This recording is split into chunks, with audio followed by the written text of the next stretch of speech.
Baik, saya mulai ya. Assalamualaikum warahmatullahi wabarakatuh.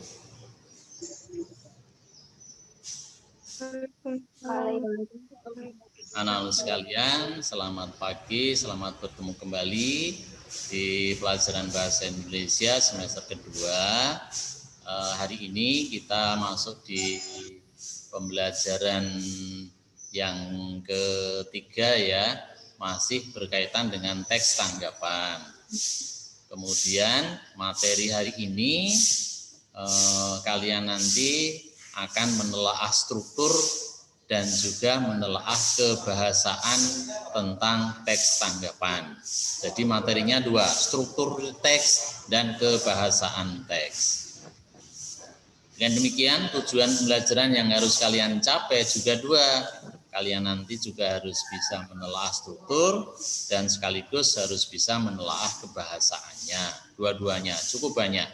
Maka kalau sempat mencatat ya silahkan catat, tapi kalau tidak nanti rekaman ini bisa kamu ulang-ulang terus dalam memahami atau mendalami materinya. Baik, yang pertama tentang struktur dulu. Coba amati gambar yang saya tayangkan. Sudah bisa dilihat gambarnya? Sudah kelihatan gambarnya? Kelihatan, Tina? Gambarnya kelihatan? Kelihatan, Pak. Oke, Lailatul, kelihatan? Kelihatan, Pak. Oke, baik. Ada pertanyaan. Yang pertama, informasi tentang apa yang kamu peroleh dari gambar tersebut?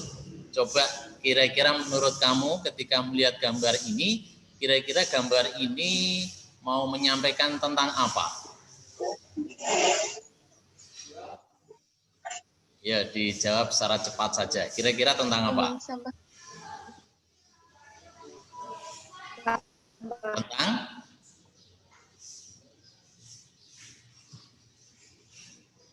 Sampah. Tentang sampah. Patika, kira-kira sampahnya lebih khusus lagi, kira-kira sampah apa itu?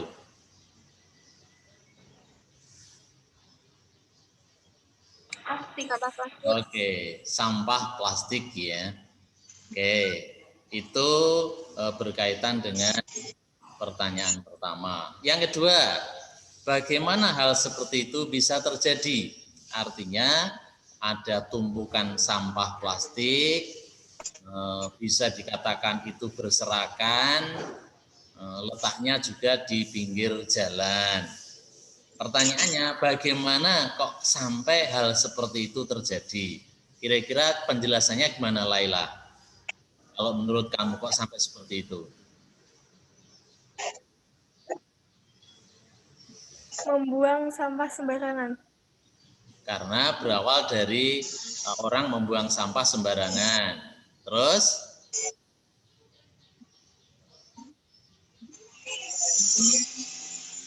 Dina mungkin membantu? Tidak ada orang yang melarangnya. Tidak ada orang yang melarangnya. Berikutnya lagi ada tambahan. Kita Tidak mudah terurai.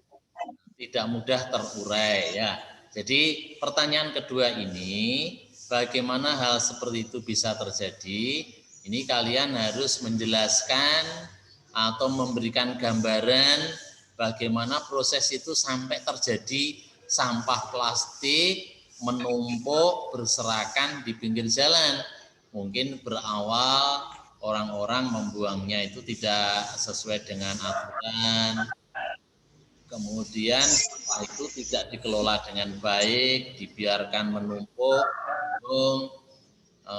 dan juga mungkin tempat pembuangan sampahnya belum ditata dengan baik, sehingga akhirnya terjadi seperti ini. Oke, baik. Pertanyaan ketiga, apa yang ingin kamu sampaikan terkait dengan kondisi? Artinya, kamu kira-kira punya pendapat apa kalau melihat kondisi seperti ini? Coba Tina, apa pendapatmu Tin? Apa yang ingin kamu sampaikan?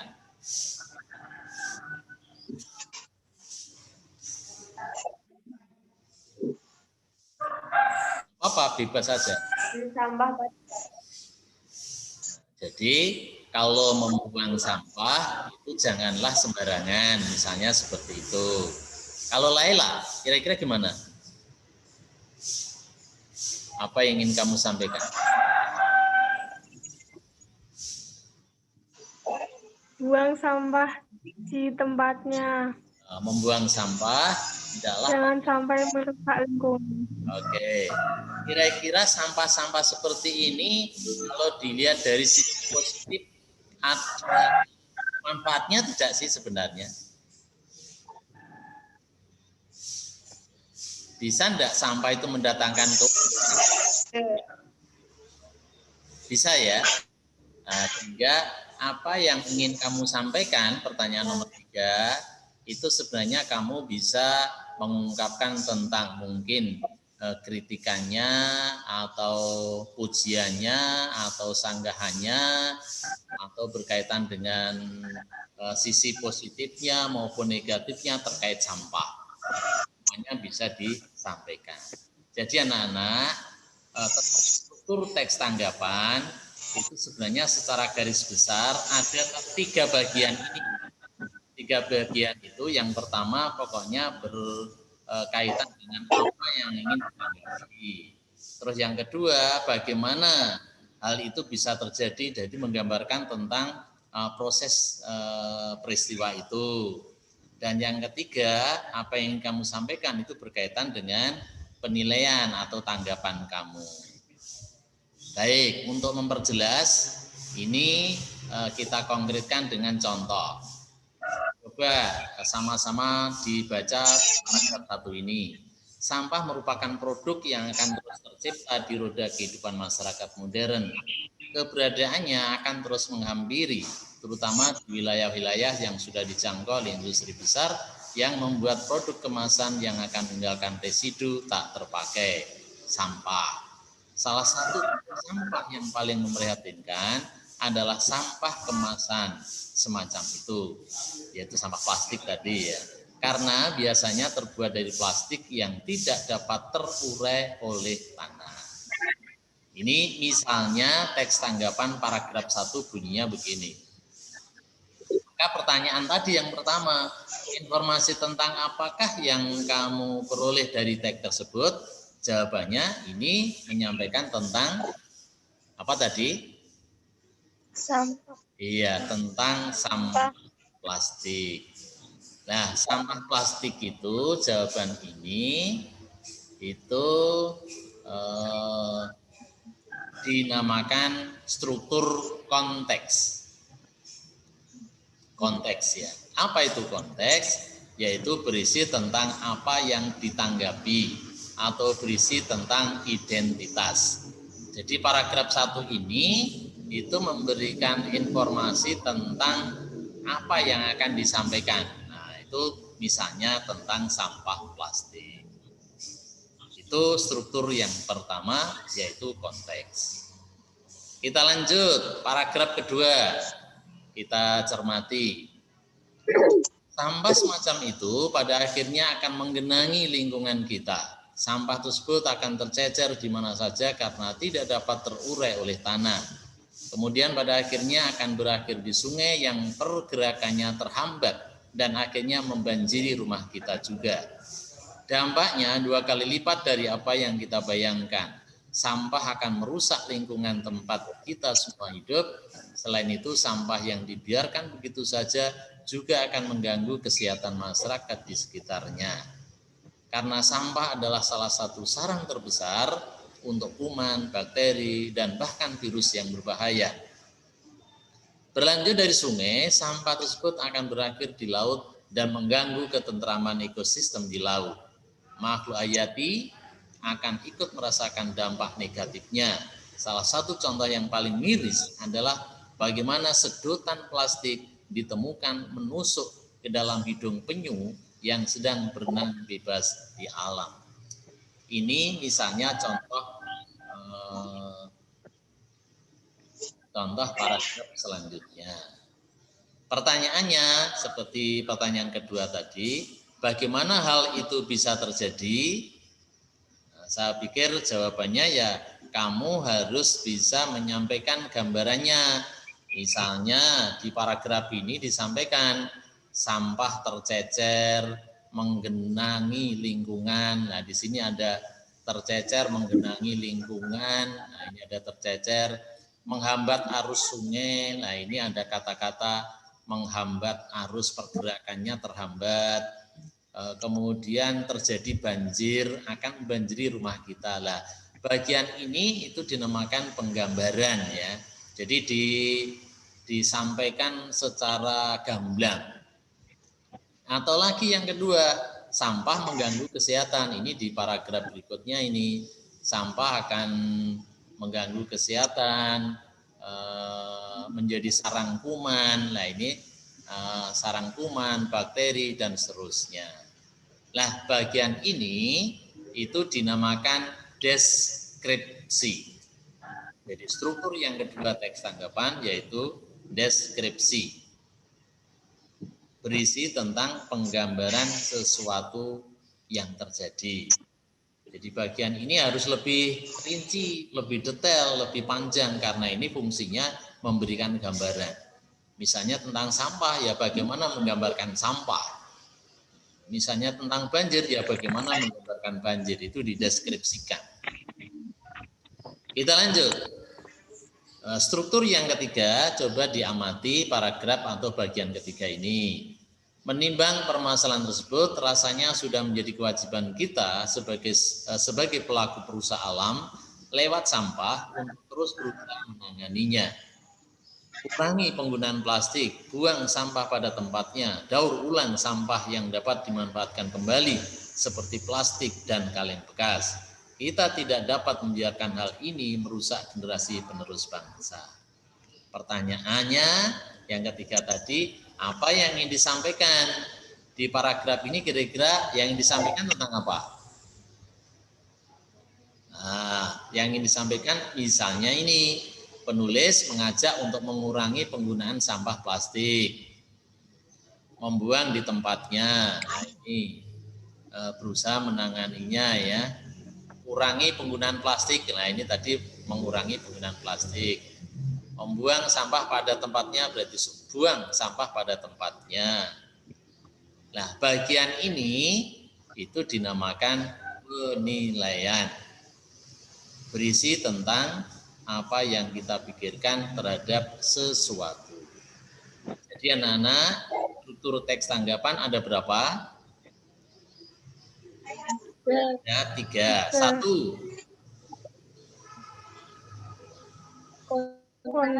Konteks. 2.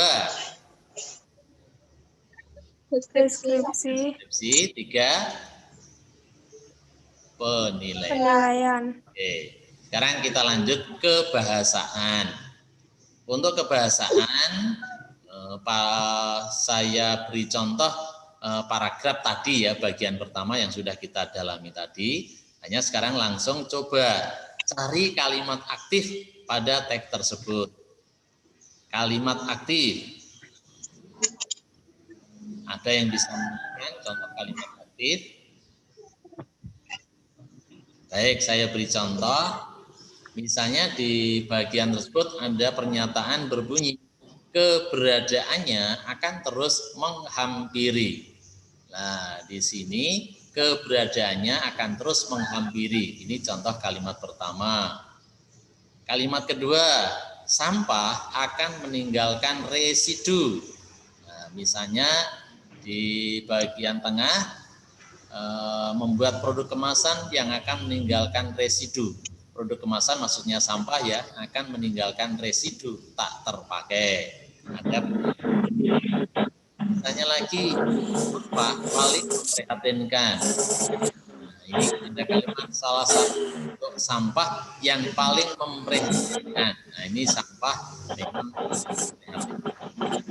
Nah, 3 contoh pernyataan ini itu dinamakan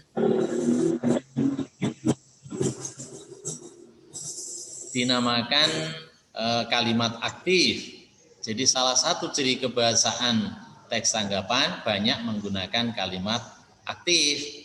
Apa itu kalimat aktif? Kalimat yang subjeknya sebagai pelaku atau subjeknya melakukan perbuatan.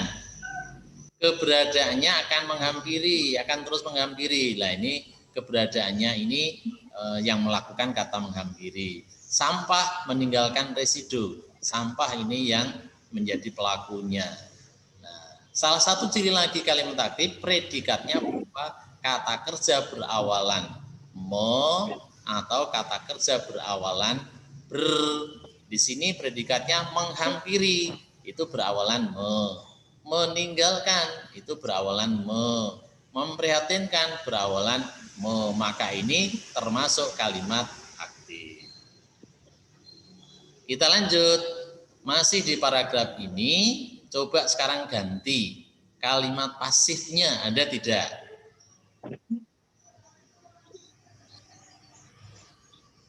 Baik, sambil mencermati saya carikan contoh.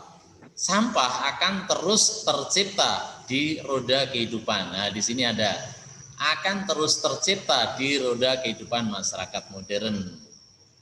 Misalnya lagi, wilayah sudah dijangkau oleh industri besar. Wilayah-wilayah sudah dijangkau oleh industri besar. Ini contoh lagi. Sampah biasanya terbuat dari plastik. Sampah biasanya terbuat dari plastik. Nah, kalimat ini itu dinamakan kalimat pasif. Mengapa? Karena kalimat tersebut subjeknya dikenai pekerjaan. Sampah akan terus tercipta. Nah, ini sampah ini subjek, tercipta ini predikat. Dan sampah ini dikenai ya. Wilayah sudah dijangkau. Jadi wilayah ini subjek dan dijangkau ini predikat, yang predikat ini subjeknya dikenai kata dijangkau. Sehingga kalimat ini dinamakan pasif dan salah satu cirinya predikatnya itu menggunakan,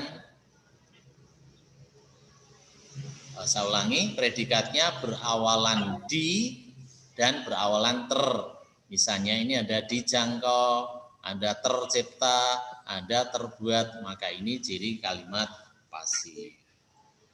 Berikutnya lagi, paragraf yang kedua ini, cari kata tugas. Kata tugas di sini yang dimaksudkan yaitu kata penghubung dan kata depan. Nah, langsung saya beri penjelasan. Kata depan itu istilahnya preposisi, ada kata depan di, kata depan ke, ada kata depan dari, ada kata depan pada, ada daripada. Contoh ini pada, sampah semacam itu pada akhirnya, pada ini kata depan. Misalnya lagi, akan tercecer di mana saja. Di ini penulisannya dipisah dengan mana, maka ini kategori kata depan. Misalnya lagi, berakhir di sungai. Di ini juga kata depan, karena penulisannya dipisah, menunjukkan tempat. Dan masih banyak yang lain. Berikutnya yang kata hubung atau konjungsi. Konjungsi kata penghubung itu banyak, ada karena, ada kemudian, ada dan. Nah, contohnya ini, misalnya ada karena, di sini ada karena, kemudian ini juga ada, terus ada dan, kemudian ada untuk, ada yang ini. Jadi unsur pembahasan yang ketiga banyak menggunakan kata tugas preposisi atau konjungsi. Preposisi atau kata depan yaitu kata yang terletak di depan kata benda atau di depan kata sifat atau di depan kata keterangan. Kalau kata hubung atau konjungsi jelas fungsinya menghubungkan, bisa menghubungkan antar kata, antar frase, atau kelompok kata, antar klausa, bagian kalimat atau kalimat juga. Kita lanjut anak-anak biar cepat ya. Nah, carilah pernyataan deskriptif.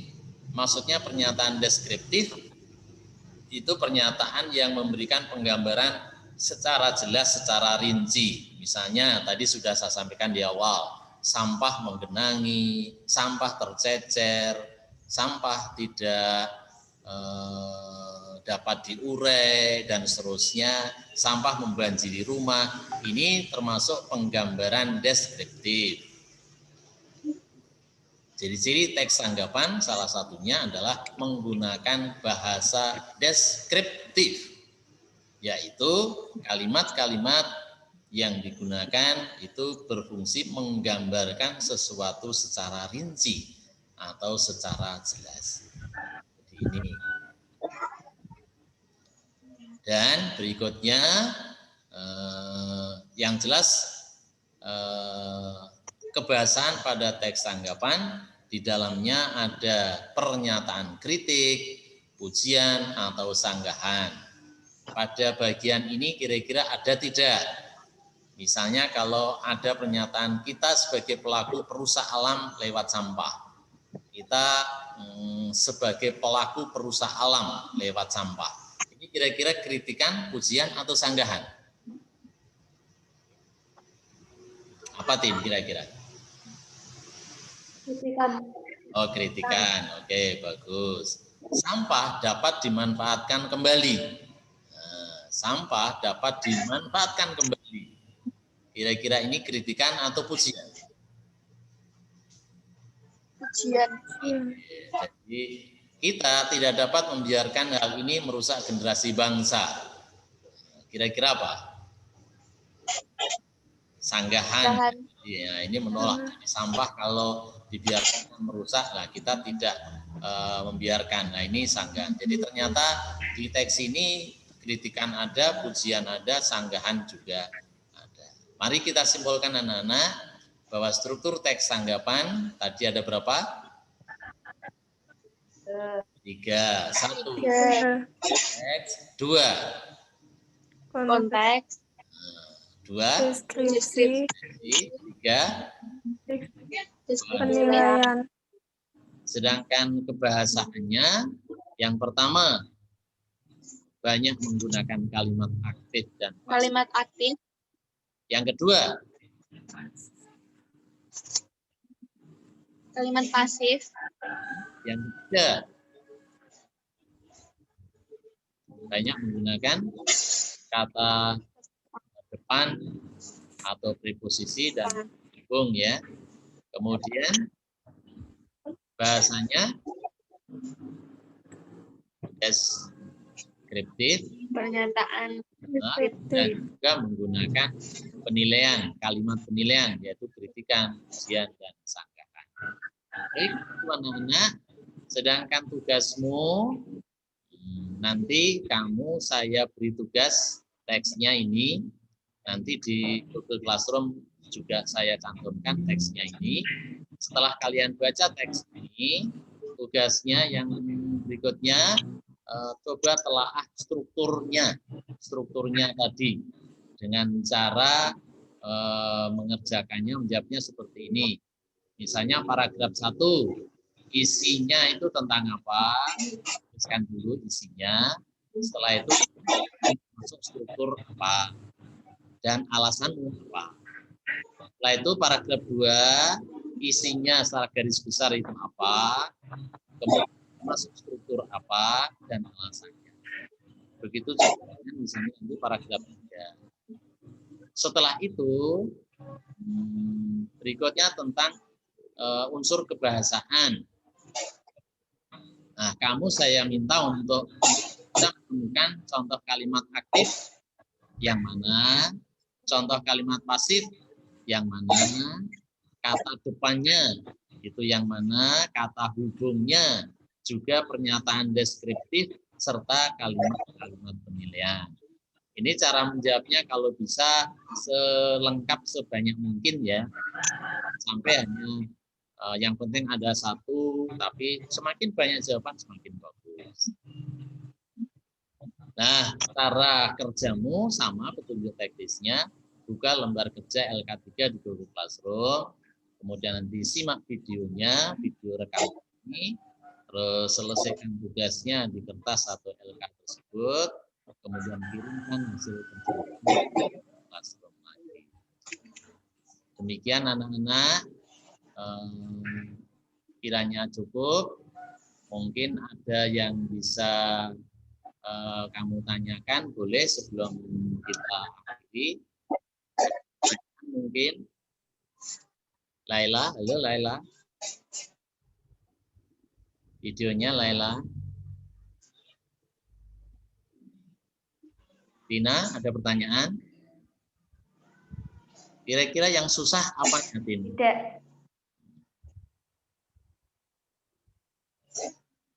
Tika, kira-kira yang susah apa Tika?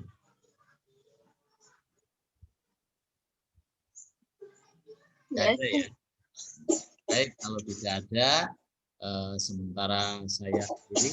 Sekian dulu ya. Tapi nanti sebelum saya tutup, nanti saya potret dulu.